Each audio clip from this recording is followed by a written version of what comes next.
안녕하세요 여러분들, 동기부여학과 추홍입니다. 많은 분들께서 요즘 온라인 부업을 시작하고 있는데요. 그저 추가 수입을 얻기 위해 시작하시는 분들도 계시지만 부업에서 전업으로 그리고 규모를 키워서 엑시트까지 바라보시는 분들도 계실 겁니다. 오늘 소개해드릴 비즈니스 케이스는 캔들 비즈니스예요. 이 사업가도 여러분들과 마찬가지로 단순 부업으로 이 사업을 시작했는데 론칭한 지 3시간 만에 완판되고 시작한 지 불과 4년 만에 연매출 7억 5천만 원을 찍었다고 합니다. 그렇다면 과연 그녀는 왜 이 사업을 시작했고 또 어떻게 확장할 수 있었을까요? 지금부터 그 비밀을 함께 살펴보도록 하겠습니다. 사실 콜리나는 처음부터 이 캔들 사업을 계획했던 것은 아니었어요. 그녀는 대학 교수로 재직 중에 있었는데 어느 날 팬데믹으로 인해서 모든 근무 상황이 바뀌게 됩니다. 그래서 그녀도 다른 사람들처럼 어쩔 수 없이 재택근무를 하게 되었습니다. 그렇게 매일 아침 일을 시작하기 전에 그녀는 기분 전환을 위해서 캔들을 켜는 게 습관이었습니다. 그런데 문득 이런 생각이 들었던 거죠. 이걸 직접 만들어보면 어떨까? 이런 생각 말이죠. 그녀는 캔들을 너무 좋아했고요. 그녀가 원하는 향, 그녀가 원하는 모양대로 캔들을 만들고 싶어졌던 거예요. 그렇게 그녀는 유튜브에서 캔들 만드는 법을 찾아보고 하나씩 따라서 만들어보기 시작합니다.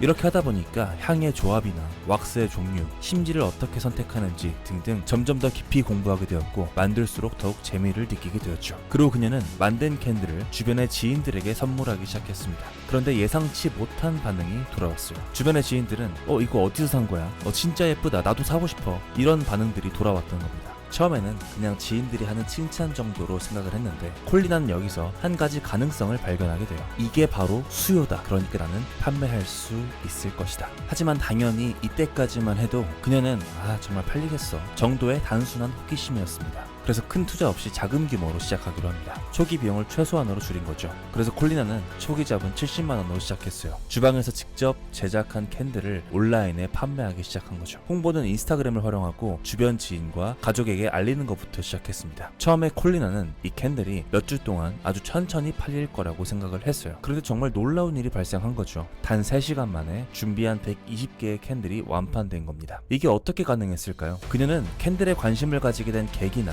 셀프로 만드는 과정을 인스타그램을 통해서 자연스럽게 소통하고 지인들에게 홍보하면서 자연스럽게 구매를 유도했던 거죠. 굉장히 순수한 마음으로 말이죠. 처음부터 큰돈 벌 생각은 없었던 겁니다. 그래서 그녀의 지인들은 너가 만든 캔디라면 그냥 살 수 있어 라는 말을 하면서 심지어 냄새를 맡아보기도 전에 온라인으로 보기만 하고 주문을 해주었던 겁니다. 그렇게 3시간 만에 1차 완판을 끝내자마자 구매 문의가 추가로 쏟아지기 시작합니다. 품절되면 사람들이 더 사고 싶어지는 심리가 있잖아요. 그리고 콜리나는 이제 결정을 해야 될 때라는 걸 알게 됐어요. 7년 동안 안정적으로 일하던 대학 교수직과 병행을 할지 아니면 사업에 몰두할지 말이죠. 기존의 그녀의 하루 일과는 다음과 같았습니다. 팬데믹으로 인해서 수업이 온라인으로 전환되고 난 후에 낮에는 강의를 하고 점심시간에는 캔들을 제작, 저녁에는 포장과 배송을 했죠. 즉 투잡을 뛰었던 거죠. 하지만 주문량이 점점 늘어나면서 혼자서는 도저히 감당하기 어려운 상황이 되었어요. 그렇게 그녀는 사업 가능성에 확신을 얻고 도전하기로 결심합니다. 물론 똑똑한 콜리나는 무작정 도전하지 않았어요. 몇 가지 중요한 전략을 세웁니다. 첫 번째, 비용을 무조건 최소화한다. 즉, 처음부터 대량 생산을 하는 게 아니라 파악한 수요에 맞는 양만 제작했던 거예요. 즉, 미리 선주문을 받고 그거에 맞는 캔들만 제작하고 배송했던 거죠. 사업이 초보였고 자금이 제한적이었던 그녀에게 이거는 딱 맞는 리스크 해칭 전략이었던 거죠. 두 번째, SNS 마케팅을 적극적으로 활용해서 입소문, 즉 바이럴 영상을 만드는 것을 노렸습니다. 세 번째, 무조건 차별화해야 된다. 그 당시 캔들 시장은 이미 포화 상태였기 때문에 반드시 차별화가 필요했습니다. 그녀의 차별화 전략은 무엇이었을까요? 그 내용은 영상 뒷부분에 살펴보도록 하겠습니다. 우선 여기에서 우리가 얻을 수 있는 교훈부터 한번 가져가 보겠습니다. 제가 느꼈던 가장 큰 교훈은 일단 시작하는 겁니다. 처음부터 완벽할 필요가 없다는 거죠. 일단 시작하고 시장의 반응을 보면서 조금씩 전략을 수정해 나가면 되는 겁니다. 저도 지금까지 5개의 사업을 론칭해봤는데 처음에는 아이디어가 떠오르는 대로 프로토타입을 만들어 놓고 고객들과 소통하면서 점점 발전시키면서 자리를 잡았던 경험이 있어요. 물론 규모의 차이는 있겠지만 제가 운영하고 있는 히든리치스의 성공 사례들을 확인해보면 90% 이상의 사업가들이 그렇게 론칭 전략을 펼치는 것을 볼 수 있습니다. 즉 성공 확률이 높은 전략 중에 하나라는 거죠. 다시 콜리나의 캔들 사업 이야기로 돌아가 보겠습니다. 그녀는 온라인에서 작게 시작해서 첫 해 2억 원의 매출을 기록하면서 빠르게 성장했어요. 하지만 시간이 지나면 지날수록 고객들의 요구가 조금씩 달라지기 시작합니다. 처음엔 온라인 판매만으로도 충분했지만 고객들은 점점 이런 요구를 쏟아내기 시작했던 거죠. 직접 향을 맡아보고 싶어요. 매장에서 구매할 수는 없나요? 등등 말이죠. 즉 오프라인 체험을 원하기 시작했던 겁니다. 계속되는 피드백 때문에 고민이 쌓여가고 있었는데 전 직장에서 이런 문의가 왔어요. 직원들을 위한 온라인 캔들 만들기 클래스를 열어달라는 요청이었죠. 그녀는 고민할 것도 없이 수락했습니다. 그녀가 가장 먼저 했던 것은 참가자들에게 캔들 키트를 보내주고 줌으로 함께 캔들을 만드는 것이었죠. 놀랍게도 이 반응이 기대 이상이었습니다. 그리고 콜리나는 깨달았어요. 사람들이 단순히 캔들을 사고 싶어하는 게 아니라 캔들을 직접 만들면서 특별한 경험을 하고 싶어한다는 걸 말이죠. 이후로도 오프라인 클래스 요청은 끊이지 않았습니다. 그래서 콜리나는 오프라인 매장을 차리기로 결심해요. 그리고 그 오프라인 매장 안에는 체험형 캔들바를 설치했죠. 그녀는 왜 이런 결정을 내렸을까요? 그녀는 이 결정이 캔들 비즈니스의 가치를 더하는데 도움이 된다고 확신했기 때문입니다. 왜냐면 기존의 브랜드들과 차별점이 반드시 필요했기 때문이에요. 고객이 직접 캔들을 만들고 향을 맡아보고 경험할 수 있는 공간을 기획한 것이죠. 이 공간에서는 100가지 이상의 향을 선택할 수 있고 직접 캔들을 제작하는 체험형 매장이었습니다. 여기에서는 캔들을 판매하는 것뿐만 아니라 관련 이벤트가 열리기도 하고 모임이나 클래스를 진행하는 복합 공간으로 활용되었던 거죠. 즉 그녀는 궁극적으로 고객이랑 소통하고 특별한 경험을 제공하는 매장을 만드는 게 목표였던 거예요. 하지만 여러분들도 아시다시피 오프라인 매장을 여는 일은 쉽지 않습니다.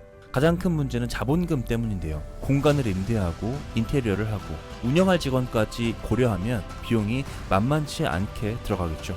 그래서 그녀가 택한 방법은 무엇이었을까요? 첫 번째로는 가장 먼저 지역 창업 지원 프로그램을 찾아본 겁니다. 그 프로그램을 통해서 약 1,300만 원의 지원금을 받게 돼요. 하지만 오프라인 비즈니스를 운영하는데 1,300만 원이라는 금액은 그렇게 크지 않은 금액일 수 있습니다. 그래서 또 다른 전략을 병행하는데요. 캔들을 팔아서 만든 돈을 다시 사업에 재투자하고 그렇게 수익이 생길 때마다 더 많은 재료를 한 번에 대량 구매해서 단가를 낮췄습니다. 그리고 마지막으로는 임대료의 부담을 덜기 위해서 오랫동안 공실이던 공간만을 찾아다녔습니다. 그리고 저렴한 임대료로 그 공간을 사용하게 되었죠. 그리고 건물주랑 성공적으로 협상해서 옥상을 추가 공간으로 얻어서 이벤트 공간으로도 사용할 수 있게 되었습니다. 이런 방식으로 초기 비용 부담을 크게 줄일 수 있었어요. 이렇게 탄생한 캔들바는 기대 이상으로 인기를 끌게 됩니다. 콜리나가 공간에 대한 가치를 경험하기 위해 사람들이 몰려들게 되었죠. 그리고 오프라인으로 확장하면서 브랜드 이름이 알려지게 되고 다른 기업과의 협업 기회가 점차 늘어나기 시작합니다. 더 나아가서 대형 미디어에서도 콜리나의 브랜드에 주목하기 시작했어요. 처음으로는 스타벅스에서도 협업 제안이 왔었고 공항이나 로컬 브랜드와 협업할 기회가 많아졌습니다. 그리고 오프라 매거진 선정 최고의 캔들 브랜드로 발탁되기도 해요. 여기까지만 들어보면 그녀의 캔들 비즈니스는 탄탄대로를 걸어온 것처럼 보인다. 하지만 실상은 전혀 그렇지 않았어요. 경쟁이 너무 압도적으로 심했기 때문인데요. 캔들 시장은 이미 포화 상태였습니다. 누구나 쉽게 만들 수 있고 만원짜리부터 6만원짜리로 가격대도 다양했기 때문이죠. 단순히 그녀가 공간의 가치를 더한 것만으로는 완전히 차별화를 하거나 브랜드가 성공하기는 어려웠을 거예요. 그렇다면 그녀는 수많은 캔들 브랜드 사이에서 어떻게 살아남을 수 있었을까요? 그리고 어떻게 연매출 7억 5천만 원의 브랜드를 만들 수 있었을까요? 그 비결은 바로 브랜딩과 네트워킹이었습니다. 콜리나는 단순히 캔들을 판매하는 게 아니라 브랜드 스토리를 만드는 거에 집중했던 거예요. 예를 들면 이런 스토리였죠. 흑인 여성 창업가로서 기존 시장에서는 상대적으로 기회가 적었다라는 점을 어필했던 겁니다. 이 점을 스토리로 엮어서 결국에는 강점으로 보여지게 만들었던 겁니다. 이처럼 자신만의 스토리를 강조하면서 단순한 캔들 판매가 아니라 브랜드 가치를 느낄 수 있는 경험을 제공하기 시작했어요. 여러분들 아마존이나 쿠팡에서 구매하시는 분들 많으실 겁니다. 여기에서 구매하시는 분들은 가성비 좋은 제품이나 빠른 배송을 원하는 분들이 많이 모여 계시죠. 그리고 저도 쿠팡을 많이 사용하는데요. 여기에서 판매되는 제품들의 특징은 브랜딩이 약하다는 거예요. 브랜딩을 굳이 하지 않아도 사람들은 제품을 구매합니다. 하지만 꼭 이런 사람들만 존재하는 건 아니에요. 배송이 빠르거나 가성비가 좋지 않더라도 브랜드의 철학과 신념이 마음에 들어서 그 브랜드의 팬이 되어서 구매하는 시장도 무시할 수 없을 정도로 그 규모가 어마어마합니다. 이 케이스에서도 마찬가지로 고객들은 단순히 캔들을 사는 게 아니라 그녀의 브랜드 철학과 가치를 소비했던 거죠. 그녀가 브랜딩만큼 중요하게 생각했던 것은 네트워킹이었어요. 콜리는 적극적으로 사람들을 만나고 브랜드를 알릴 기회를 놓치지 않았습니다. 처음에 그녀의 브랜드는 단순한 로컬 캔들 브랜드였지만 스타벅스와의 협업으로 브랜드의 인지도가 급상승하기 시작해요. 이렇게 작은 기업이 대기업과 협업하려면 무엇이 중요할까요? 그녀는 이렇게 말합니다. 브랜드 퀄리티와 철저한 준비가 필수라고 말이죠. 그녀는 이 준비를 확실히 하기 위해서 3가지에 신경 썼다고 합니다. 첫 번째, 제품의 일관성 유지하기. 모든 캔들은 동일한 기준으로 제작되어야 했어요. 두 번째, 품질 테스트 완료하기. 제품의 안전성과 지속 가능성을 계속해서 검증하려고 노력을 했다고 합니다. 세 번째, 브랜드의 방향성 확립. 단순한 캔들이 아니라 경험을 판매한다는 개념을 계속해서 강조했습니다. 또한 콜리나는 시애틀에서 유명한 햄버거 체인인 딕스와도 협업을 했는데요. 그녀는 이 브랜드와의 협업으로 밀크쉐이크향 캔들이라는 독특한 제품을 출시했습니다. 처음에는 만우절 장난으로 시작된 아이디어였는데 사람들이 실제로 구매를 하고 인기를 끌면서 이 제품이 하나의 트렌드가 되기도 했었죠. 결국 이 제품을 600개 이상 판매되었고 딕스와의 지속적인 협업으로 이어졌어요. 이처럼 네트워킹은 생각지도 못한 기회를 만들어줄 수 있습니다. 이 네트워킹을 하는 데 있어서 그녀는 정말 중요한 두 가지 조언을 하는데요. 첫 번째,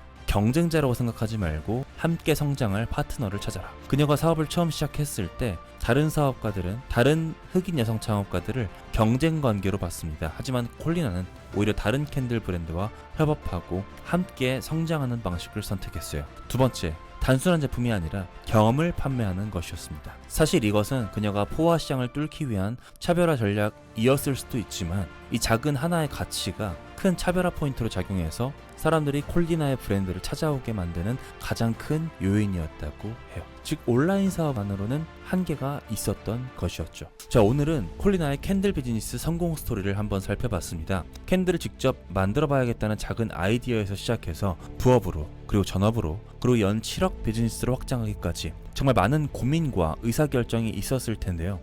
저는 특히 대학 교수를 그만두고 전업으로 뛰어드는 그 선택이 정말 과감하게 느껴졌습니다. 요즘 저는 히든리치스 뉴스레터 서비스를 운영하면서 그 성공 사례에 영감받아서 해외 이커머스 비즈니스를 새롭게 론칭했어요.